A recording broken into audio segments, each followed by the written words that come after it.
Okay, so we're going to start limits. And like I talked about last week, limits are one of the three topics that we will end up covering, the others being derivatives and integrals. Okay.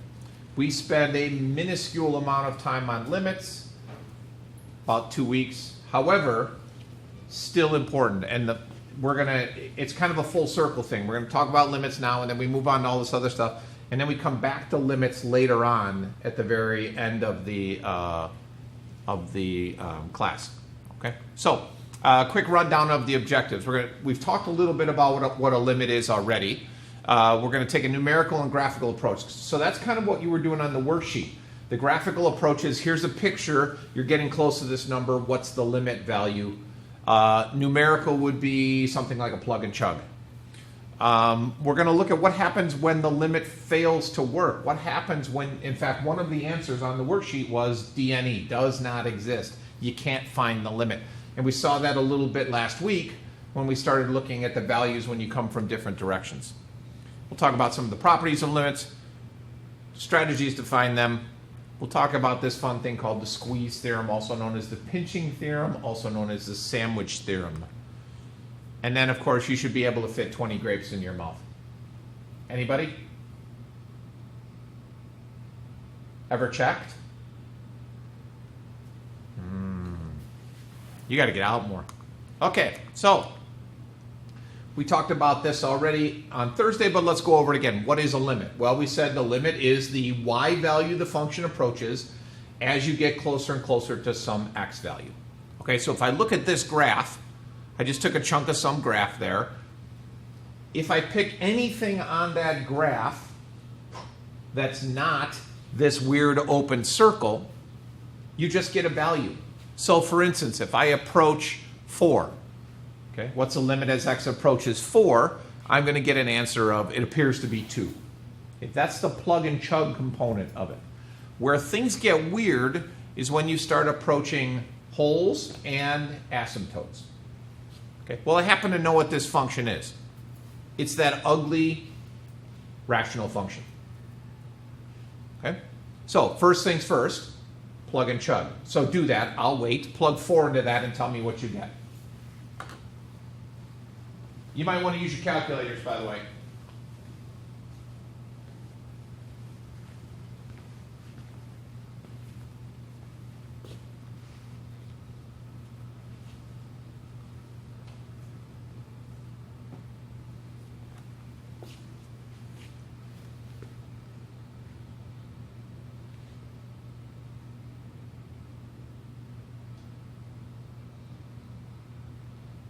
And when you get it, don't be bashful, just shout it out for all to hear.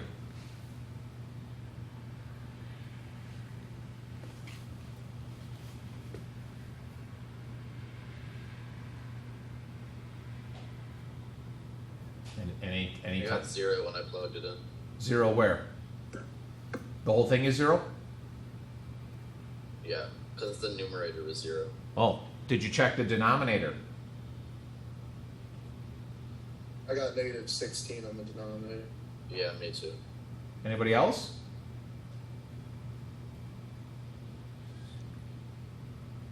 You sure about that on the denominator? I got 0. In the denominator? Yeah, it's the denominator. Yeah.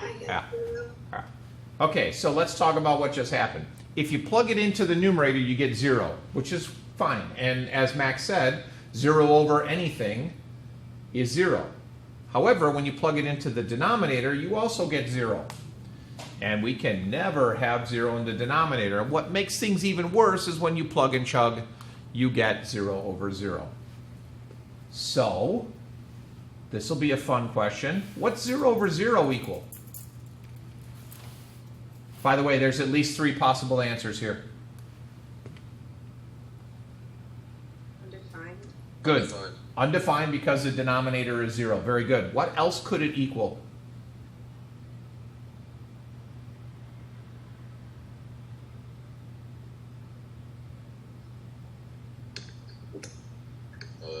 0.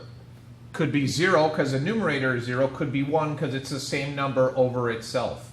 Which one is correct?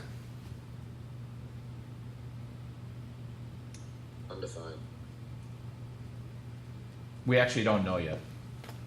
Oh, okay. What we're going to do is we're just going to categorize it as bad.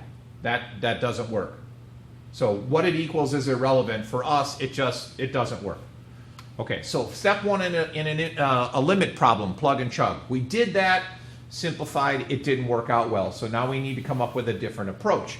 Well, one approach would be to look at the graph, but let's pretend we don't have a graph, which leads us to the second step, and that is to algebraically manipulate the original function. So what do you think you could do with that numerator and denominator?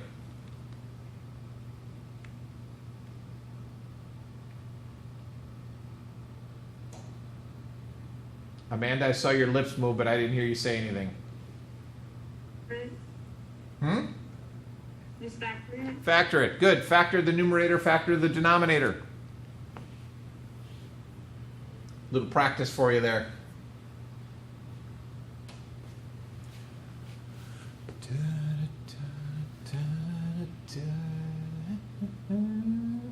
And I'm going to talk while you're doing that. As you factor, you'll remember what happens in pre-calc. What generates a hole in a function?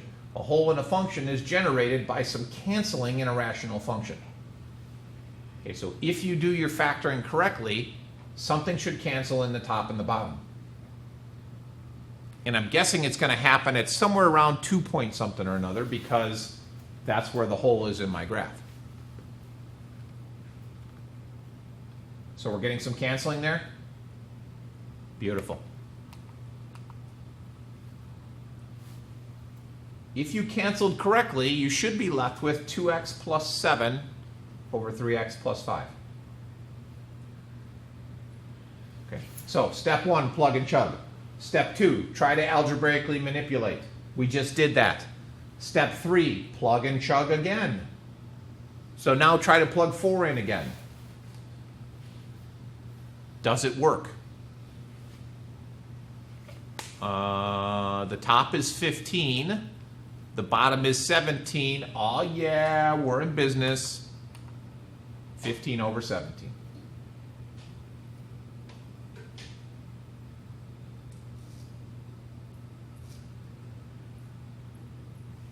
That's a basic limit.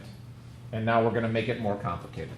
But if you understand that, again, plug and chug first. Every limit, even when we're in April, May, right before the test, anytime you see a limit, the first thing you do is plug and chug carefully. Second thing, if you get something bad would be 0 over 0, for instance, then algebraically manipulate. Try to cancel things. Simplify it. Then plug and chug again. What if this doesn't work? What if it doesn't give you a number? Well, then we got to try something else. Or we just quit. And I'm not being sarcastic about quitting. It's literally an option for us when we get something like DNE. So we want to talk about what's going to create a situation where there is no limit. And if I go back to this picture, even though there's no value at the open circle there, I still have a limit, because as I get closer and closer to that open circle, I'm getting closer and closer to a y value there. Okay, and I know you can't see me pointing at the board, but hopefully you're understanding what I'm talking about. Okay. The biggest problem that people make with limits is as soon as they see an asymptote or a hole, they figure there can't be a limit there because there's no value there. It doesn't have to have a value. Remember, the limit is defined as the value that it approaches, the y value it approaches when you get close to an x value, not the value at the x value. Now, sometimes it's just the value of the x value. That's why we plug and chug first.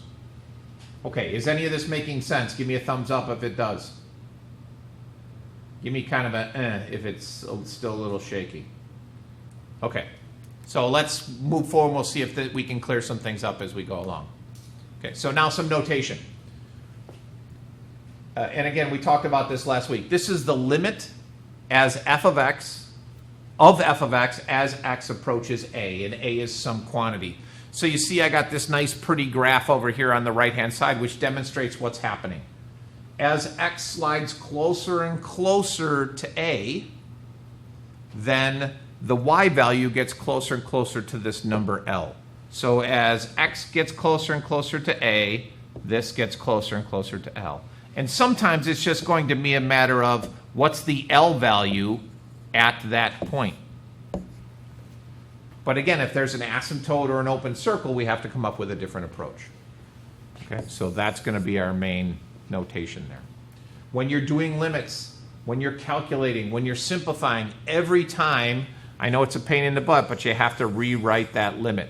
If this goes away, we're no longer talking about a limit problem. So you have to continue to write the limit as x approaches some value every step of the problem. Okay, so let's try this one. This is a mother function.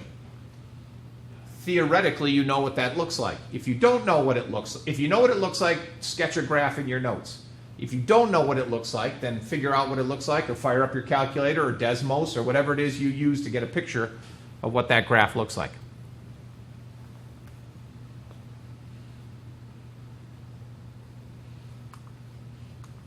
Okay, so it looks like that. There is only one spot on this graph where we're going to have problems. Where is that?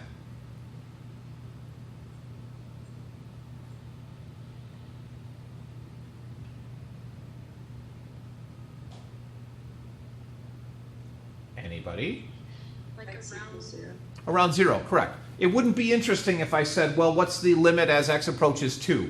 Because then that's just a plug and chug. You'd get 1/2. What's the limit as x approaches 1,000? That's 1 over 1,000. That's just a plug and chug. It's just a value on the graph over there somewhere. Where it gets interesting is as we approach 0. Okay? So what's the answer?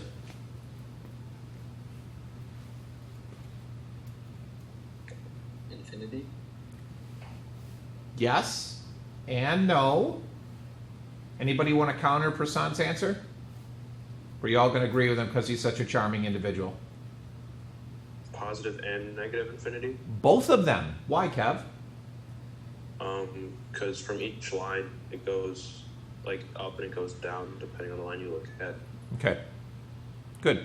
So, Prasant, I'm assuming you said infinity because you're seeing as I get closer this way, it keeps going up and up and up and up. Yes?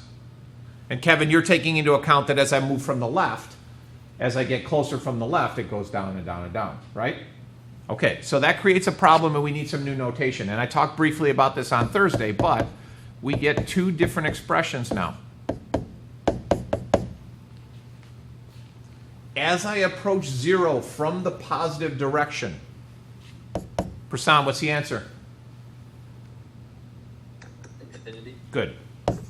As I approach from the positive direction, the y value continues to go up and up and up and up and up and up and never hits a value. Okay. Versus what happens when I look at it from the left, Kev? Negative infinity. Good. Okay. This is all nice and everything, but we still haven't answered that question. Which one do I pick? Which one? This problem here is referring to which side, left and right, or neither, or both? How do we answer that? Any guesses? Doesn't exist. There you go. This is a situation where we get a DNE. Does not exist. Okay. And it leads us to a basic limit theorem.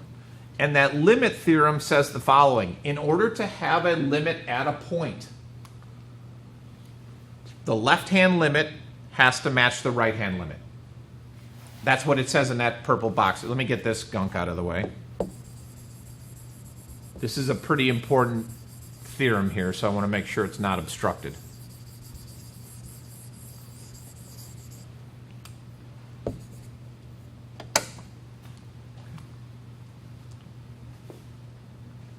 We're going to use this a lot. In order to have a limit at a value with no directional notation, like at 0, it has to have a limit from the left and from the right, and they have to match each other. If they don't match, then it is a DNE.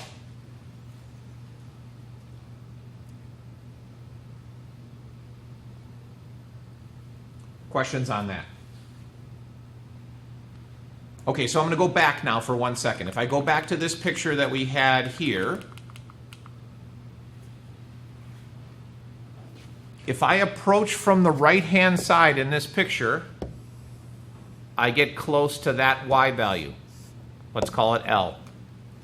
As I approach from the left-hand side, I get close to that same L value.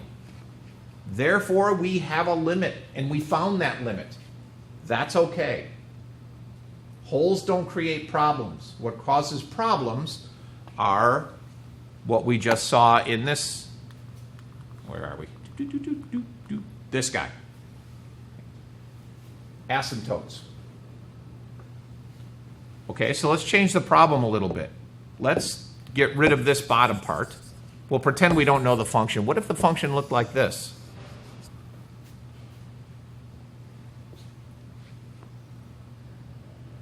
Then it would be infinity. Why? Because they're both going in a positive direction, so they equal each other. Okay, now you're not going to like the following statement. I agree with you 110%. You put that on a test or a quiz, it's 100% correct.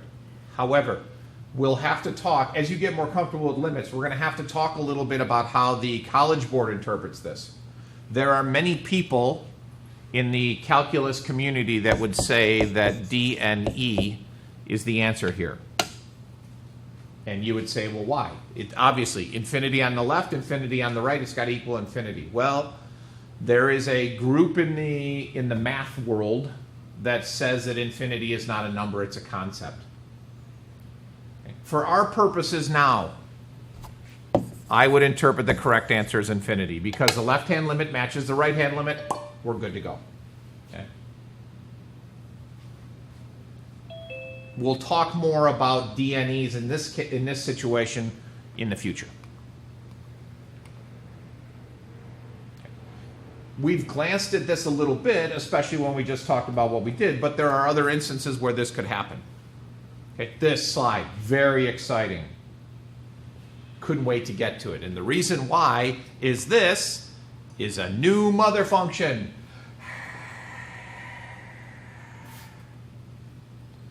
The absolute value of x over x. We're going to add that to our repertoire. That's French.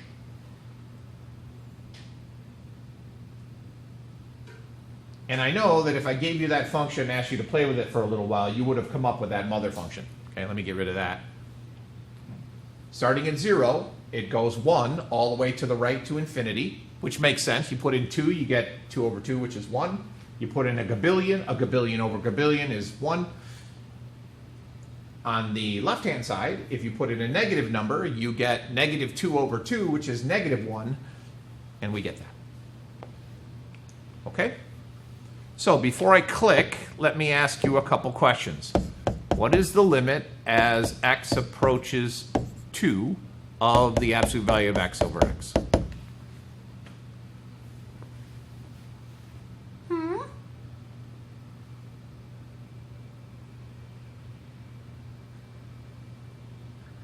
One. Correct. Gesundheit, Damien. Okay. Who said 1, by the way? Okay, good. That narrows it down. Thanks for that. Jacob? Why is it 1? Because when x is 2, the y value is equal to 1. Yeah, plug and chug. All right, good. What's the limit as x approaches 0 from the positive side?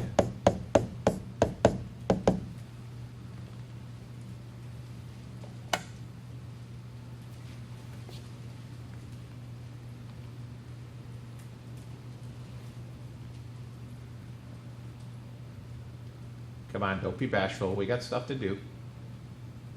1. 1. Beautiful. Now, how do you know that? Well, I'm looking at the graph. As I approach from the right-hand side, I'm getting closer and closer to the value of 1. Okay? What's the limit as x approaches 0 from the negative side? Negative 1. Good. Same reason it's 1 on the other side. So then the big question is, what's the limit as x approaches 0 with no direction of that function?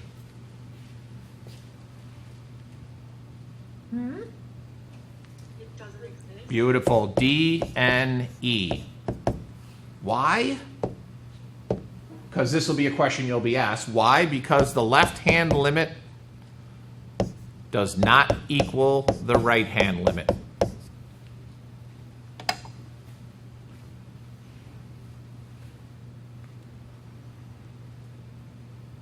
Does that make sense? Very excited about the new mother function, kids.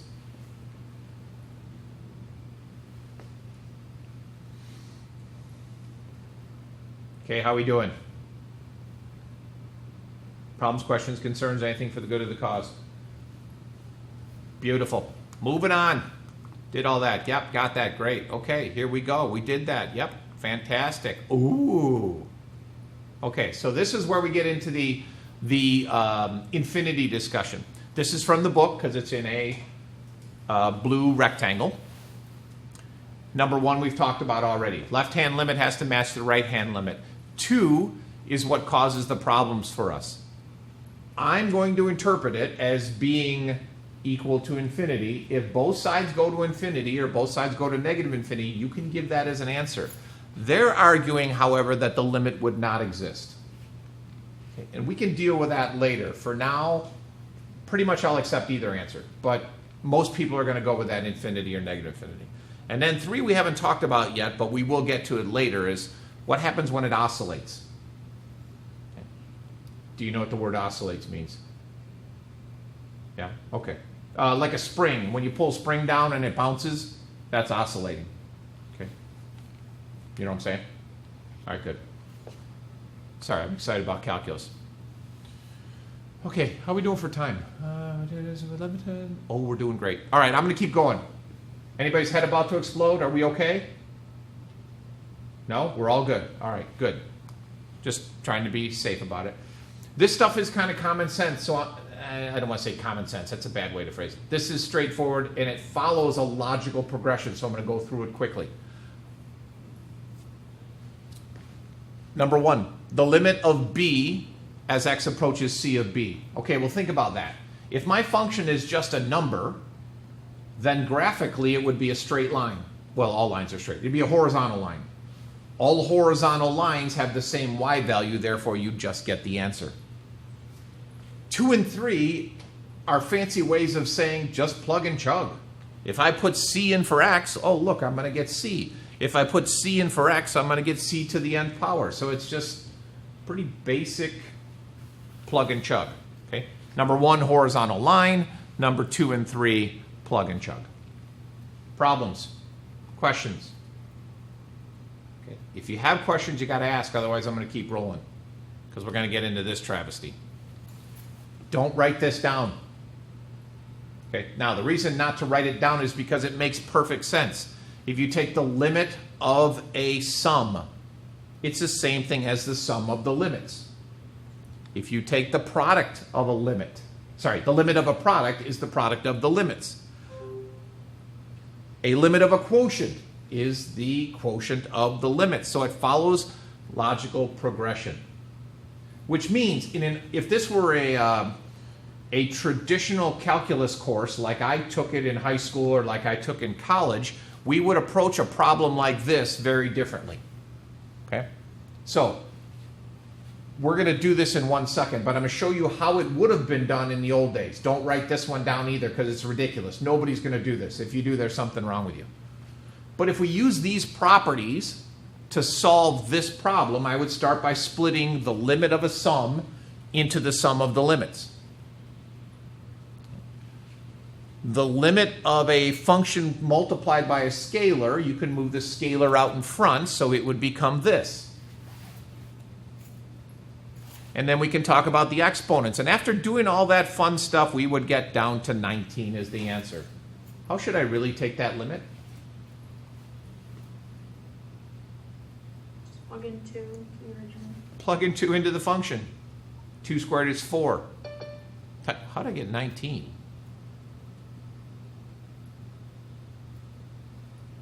Oh, because 4 times 4 is 16. Math. It's crazy.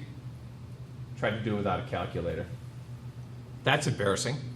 Okay. So you're not going to do this. That's why we plug and chug first. It makes your life so much easier. And if plugging and chugging doesn't work, then we have different options to approach that. Okay. I chose this problem because it'll help us review something that I'm sure you've forgotten about math. Okay, so who can we pick on today? Let's see. John, let's start with you. I got some questions for you. You ready? Let's go. All right. What am I going to do first? I want to know the limit as x approaches 1 of x cubed minus 1 over x minus 1. What should I do first?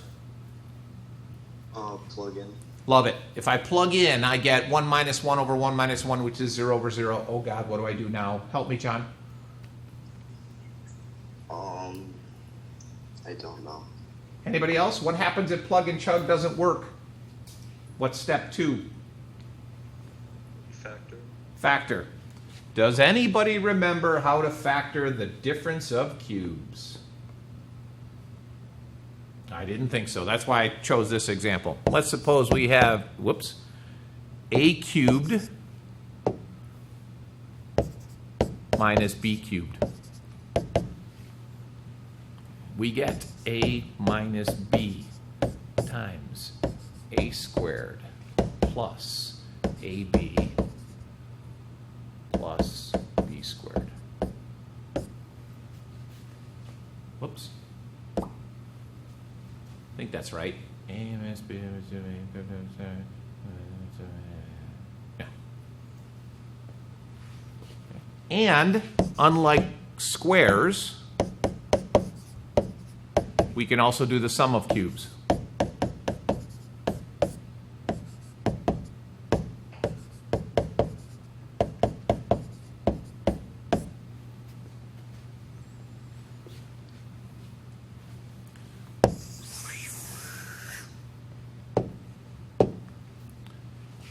And again, like I said before, we have to write the limit down every time.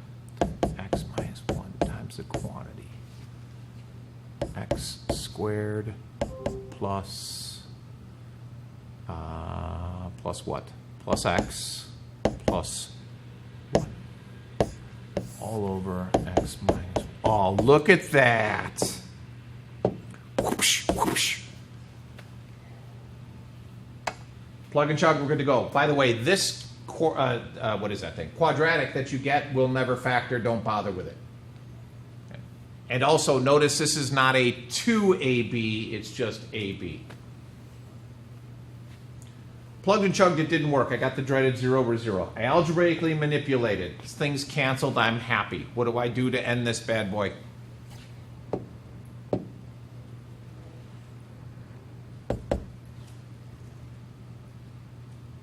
Anybody? What's the last step? You plug in 1 again. Plug in 1 again. So looks like we should get 3. Okay.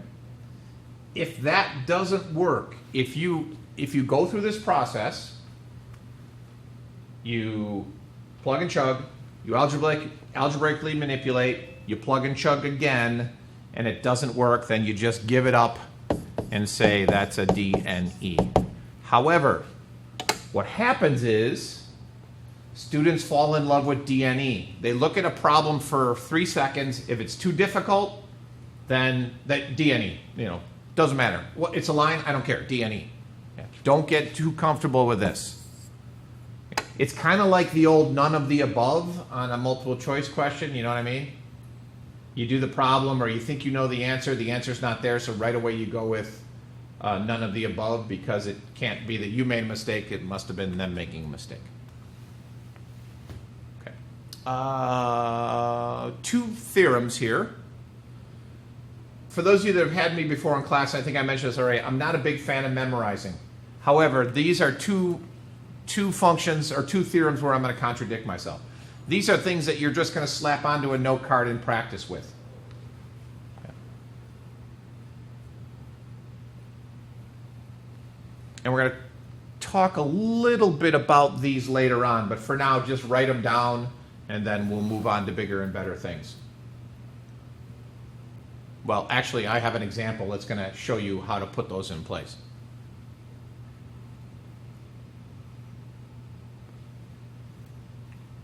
Okay, everybody good to go? All right. So, okay, I'm holding. That's all you need to say.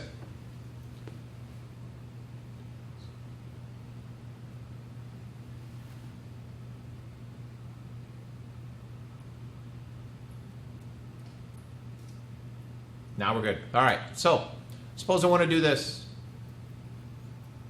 And I'm beating a dead horse, but I assume that if I continue to say the same thing over and over again, eventually it will sink in. So the first thing I'm going to do is plug and chug. The tangent of 0 is...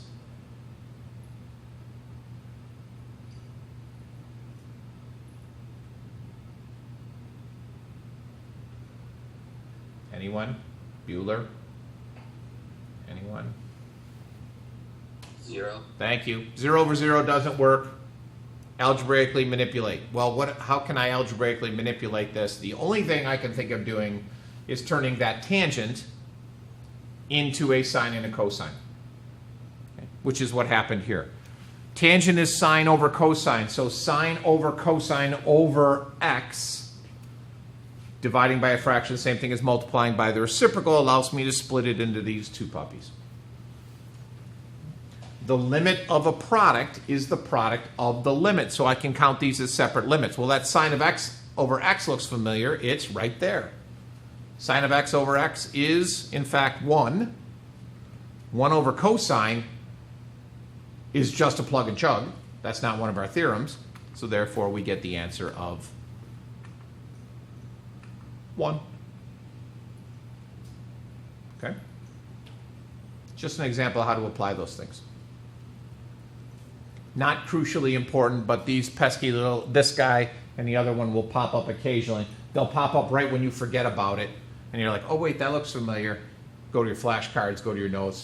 There it is. Okay, we're going to finish up then with the squeeze theorem, sandwich theorem, or pinching theorem. Call it whatever you want. There is no name that's used more frequently than others. I usually call it the sandwich theorem. You'll see why in a second. But you can refer to it however you'd like. We're going to start with a setup. Okay? And the reason I like the sandwich theorem is because I think of the problem as a sandwich. So I have two functions, g and h, which for me, in my weird brain, I see those as the pieces of bread. And then I have another function, f, that's between g and h. So it says that right here. Regardless of where you are on the graph, that statement guarantees that f of x is going to be between g of x and h of x. So imagine this as a bologna sandwich. I've got two pieces of bread, and I've got a piece of bologna. That piece of bologna stays between the bread the whole time. Right? I mean, the bologna doesn't just leap out from between the bread while you're eating it. It just stays where it belongs. Does anybody eat bologna anymore, by the way? No? All right, so you got a ham sandwich. Is that better? All right. Do you understand the setup? Regardless of where we go on this graph, the ham has to stay between the bread. Hence the term sandwich theorem. Or as my grandfather would have said, sandwich theorem. Okay, so now, once we have that set up, now we do some calculus. So the calculus says... Okay, this is going to be a weird, and maybe I'm the strange one here. When you were younger, or even now, when you would eat your lunch meat sandwiches, did you ever smash down your lunch meat sandwiches? Like maybe put some potato chips in there and then smash it down so it would get, no? Some of you are shaking your head so you know what I'm talking about, right? Okay, so that's what we're going to do. I got my ham sandwich. I've gone around and I've gnawed off all the crust. And now I'm going to put it down on the table and smash it down. Which is what happened in this picture. Here's the center of the sandwich. I pushed it down. Paige, you look like you're going to throw up. Are you okay?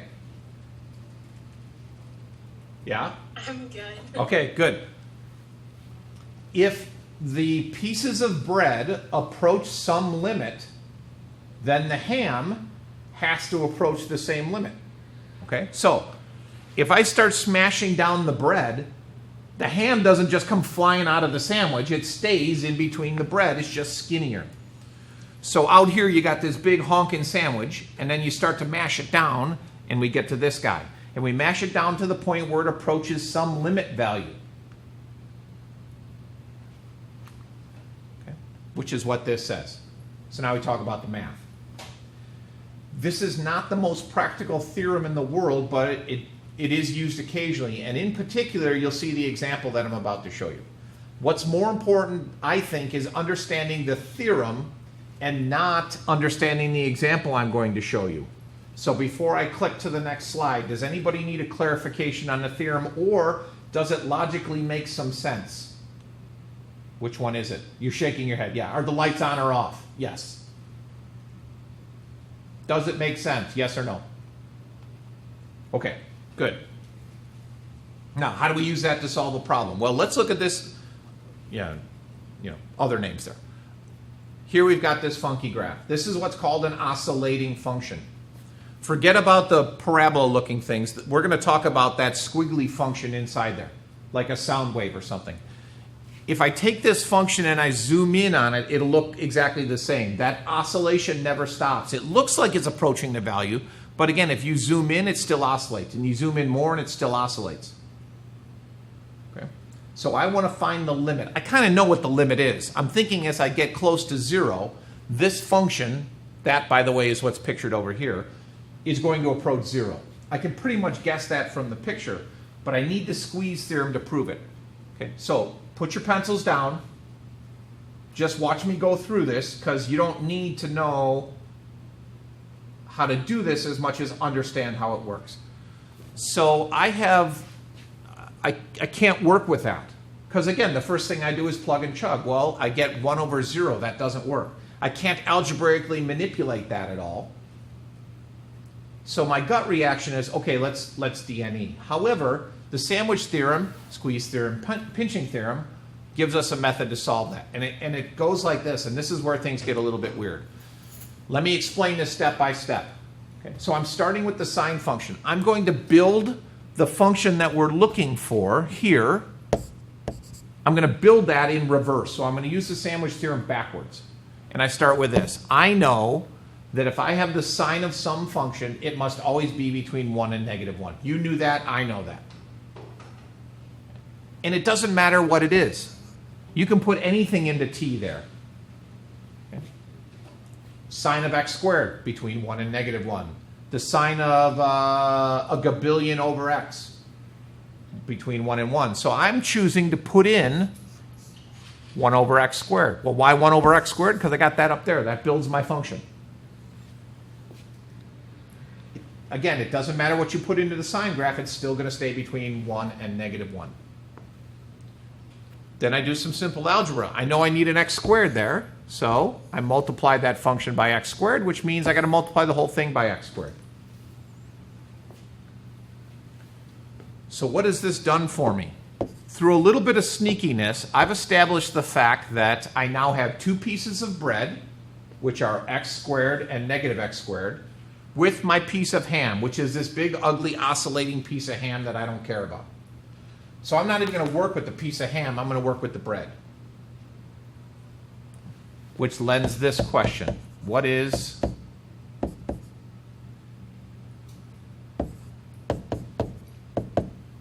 that equal to?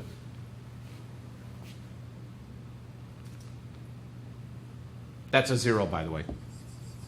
What's the value of x squared as x approaches 0? Don't overthink this. Positive or negative infinity? No. It's a parabola. What happens when you get close to 0 on a parabola? 0. Just 0. Yeah, plug and chug. Okay, what's this? What's the limit as x approaches 0 of -x squared? 0. Good. Having built my sandwich and having found the limits of the bread, I automatically have the limit of the ham, because if the bread goes to 0 on the top and the bread goes to 0 on the bottom, then the ham has to also get close to 0, which leads us to that. Okay? And I know, mind blown. Not a very common theorem, but it does have some ideas in there that we need to talk a little bit about. And hopefully that makes a little bit of sense. If you run into a squeeze theorem problem, sandwich theorem / pinching theorem, it's going to guide you through the steps. Very seldomly will you be expected to build something like this from scratch. And that's why I didn't really care if you wrote it down or not. Okay? Questions? I know that many of you are freaking out. I know that we're ramping up quickly. I know that I'm covering a lot of material. That's also why the homework is so important, because you get to practice some of these concepts. You might think you get it now until you get to the homework, or you might think you're confused, and when you get to the homework, it'll start to make sense. Okay. So, in summary, plug and chug first. Algebraically manipulate. Look at the graph, guess, pray, and then plug and chug again. Okay? You've got a couple options there. And then I had some helpful homework hint for you there in the graphic. Okay. Questions? Beautiful.